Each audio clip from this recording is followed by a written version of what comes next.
পরিশ্রমী কৃষকদেরকে বোকা বানিয়ে টাকা পয়সা লুটপাট করতে চাইলে এই ধরনের প্রোডাক্ট একদম ঠিক আছে। হাতে ধরলে মনে হবে ফাঁকা একটা প্লাস্টিকের বক্স ধরে আছেন শুধু। এতে বাজারের সবচাইতে নিম্নমানের তার আর প্লাগ ইউজ করা হয়েছে। লেখা আছে চার্জারটি 1.5 অ্যাম্পিয়ারের বেশি লোড নিতে পারবে, কিন্তু আল্লাহর এই বান্দা 1 অ্যাম্পিয়ার লোড দিতে যেই 14 বার চুবানি খাচ্ছে। কারণ এর ভিতর ব্যবহার করা হয়েছে চায়নার ডাস্টবিন থেকে কুড়িয়ে পাওয়া একটা সার্কিট। আপনার ব্রাউজিং হিস্টোরি নিয়ে যে পরিমাণ প্রশ্ন আমার আছে তার চাইতে বেশি প্রশ্ন আছে এই সার্কিটের সিকিউরিটি এবং কোয়ালিটি নিয়ে। And what the is this?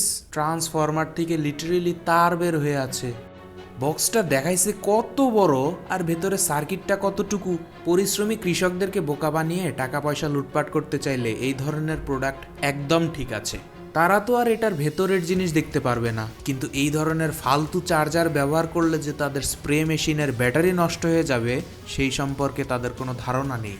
কৃষক ভাইরা একটু সচেতন হন, আর একটু টাকা বাড়িয়ে দিয়ে ভালো কোয়ালিটির চার্জার নিন। এই চার্জারটা 300-400 টাকা দিয়ে কিনবেন না।